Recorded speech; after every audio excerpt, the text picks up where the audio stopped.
started in junior high school, but we had a dance band in high school in Daytona Beach, and we played the local clubs, including the Pier Casino, which I think is still there, and played in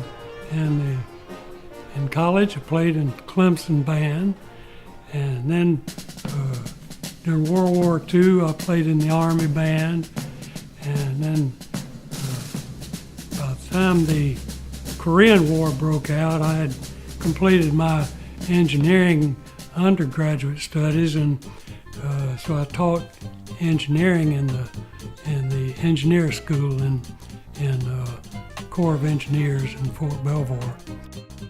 And then fast forward to the 1960s, I moved here to become Seco's Director of Engineering, and we started doing some variety shows at Rent or Whitfield Auditorium, and we did those every year, and my job was to put together a little band, which was kind of a Dixieland band, and we would play the overture as people would come in. And we were playing the overture when the audience started filling up, and I'm looking and I'm waiting for somebody to show up from Jackson. Now, in a Dixieland band, when one man doesn't show up, that's your whole trombone section. So I decided we better do big bands. I moved to Columbus and joined Seco Buildings where Gill was, and he was in the engineering department.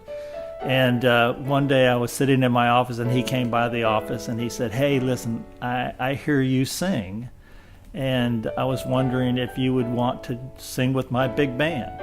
And so I had never done that before, and I said, "Well, I'll give it a try." And they rehearsed before this big gig that they had, and we had it at Gill's house in the big garage behind his house. And my very first rehearsal that I went to, there was a wonderful singer, Denise Reed, a great piano player, but there wasn't a big band. There was like 2 saxophones, maybe 1 trombone and 2 trumpets. I can't remember exactly, and I was very disappointed because I was looking for a big band, you know. I learned of Gill way back when I was in school at the University of Alabama. In the 70s, I heard of a big band leader over here in Columbus that would call our director, Steve Sample, and ask for subs, as we call extra players, to fill out his big band. So Gill called me directly and said that he needed a couple of 3 players to fill out his big band for an event in Columbus. Well, on our first show with him, we realized when we got over here that he has great patience, because he was using, by and large, the core of that first band was made up of students, of very young players who had obviously not been exposed to that style very much, and it was a struggle for them. They were trying their best, but Gill exuded incredible patience with them. He's told me time and again that they would have 15, 20 rehearsals before each show, just 4 hours at the time, just to try to get through it, and he was just scared to death that he was going to be embarrassed because they were so unfamiliar with the style. It was just really, really close that they were able to even pull it off. And so when we got over here, all of my people are professional level players, and we read, which means we don't have to do a lot of rehearsals as long as the charts are readable, and which his are. And so he realized that I could bring as many of these people as I needed, and so the longer we went, the more of my people were in the mix of the band. And that's kind of how we started. He let me know what he needed, and I was able to provide some of my guys, and our initial show went really well. And it was fun learning how Gill does his big band stuff. It's a throwback. Gill is old school. When we went to all-pro musicians, and that made it so much easier. we don't rehearse. I'm so fortunate to have such incredibly talented musicians in this group. And it's not necessary to rehearse. I have about 30 minutes before a concert to prepare them for a 3-hour concert. That's all it takes. These guys walk in, sit down, sight read everything I put in front of them. Incredible. And I don't know how they do it, but it makes my job so easy. So Gil and I worked together for many years at SECO, and as an engineer I found him to be a perfectionist. There was no project that he wouldn't take on or anything that he wouldn't be challenged by that he didn't do a good job at.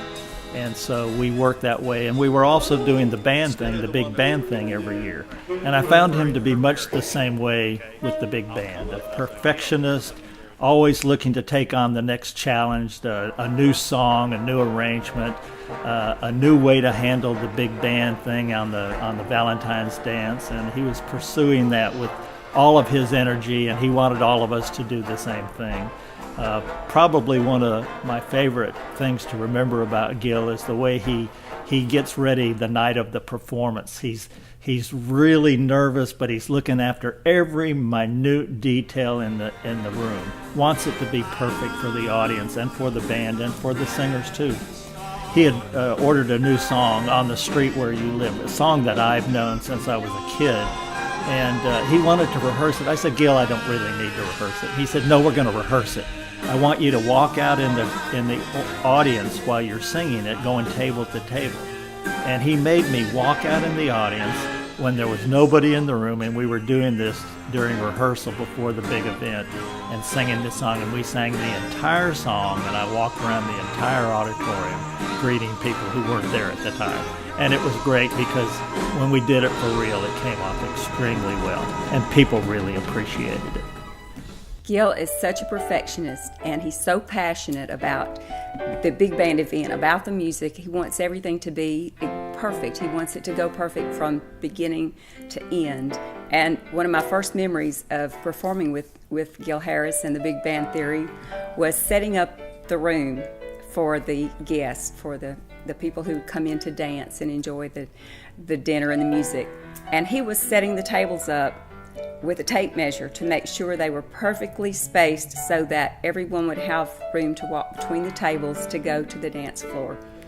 And I had never seen that done before, but he was serious about it. And we talked about it, and I thought the tables should be set up in a half circle to make a dance floor feeling. And we talked about it, and he agreed, but he left the room, and my husband and I finished setting up the tables, and he gave us the tape measure to make sure that we did it perfectly for him. As we talked, and Gil let me know the players that he needed, he began to get me in the loop with his emails to his musicians that he already had lined up. And I was amazed at how old school and how I guess it's been said that Gil knocked me out of the book of anal because he's worse than me.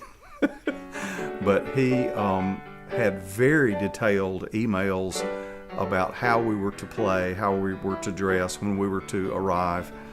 And so I began to share those with my guys, and there was some humor there, but it was also a really cool thing in that we were stepping back in time like the big band leaders did it back in the day when the big bands were the biggest thing going as far as music in the country in the 30s and 40s and that kind of thing. We all felt like that we were back in that era again.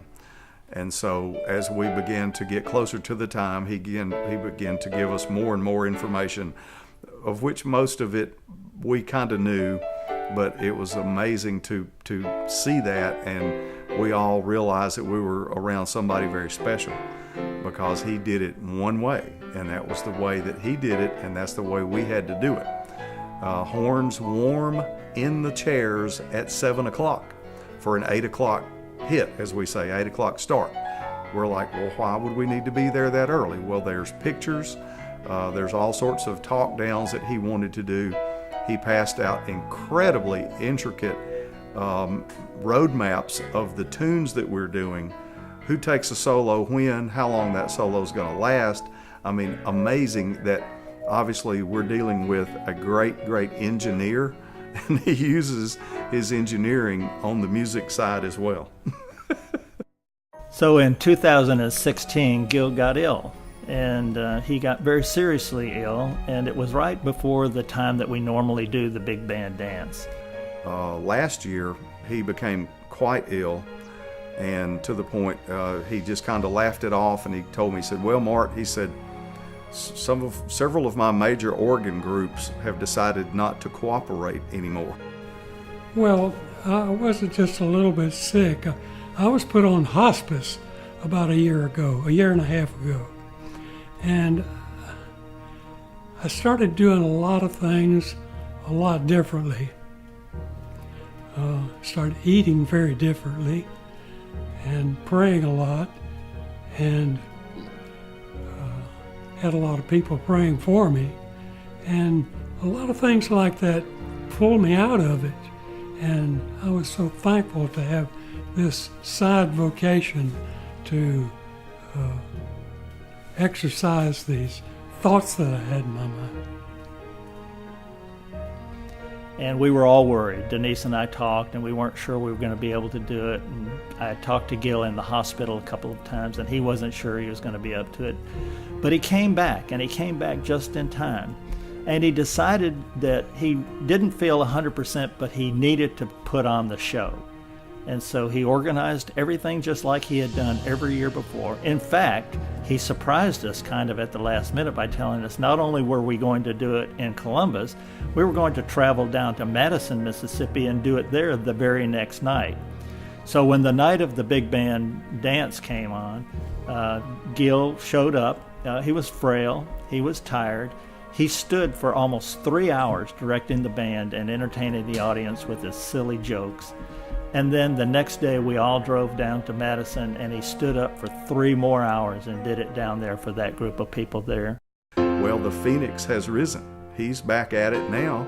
He's going all over the country doing engineering seminars as if nothing ever happened. He changed his diet, but the tenacity and the fact that he never missed a beat, giving us all of the instructions that he always would give us, and the encouragement that he always would give us, even when he was terribly sick last year, was just an amazing thing. We've both supplemented our music habits. I was in the automobile business for 32 years, and he's been an engineer forever. And he says, "I just use the engineering business to supplement my music." And I did the same thing on the car side. But anyway, he is one amazing individual, and it is an absolute thrill and a joy for us to be able to work with him. All these years of working with Gil on this big band event, I've got to see his sense of humor, which is surprising sometimes because he can be so serious.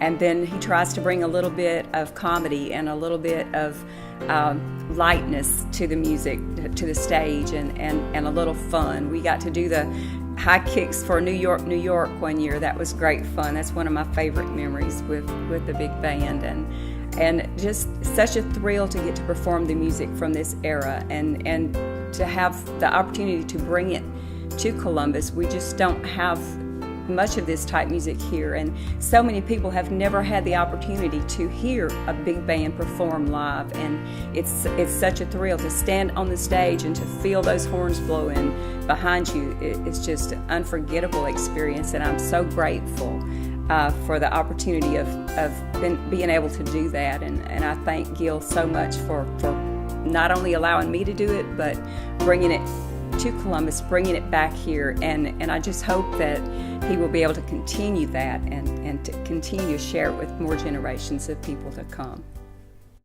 Gil, I really appreciate that you gave me the opportunity to be a part of the big band, and I hope that we can continue to do that for many, many years to come. Good luck. Thank you, friend.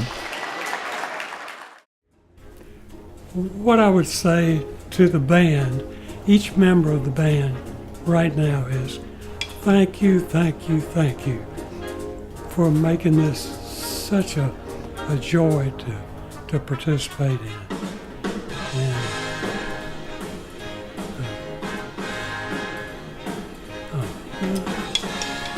I just can't thank them enough for what they've done and how well they perform.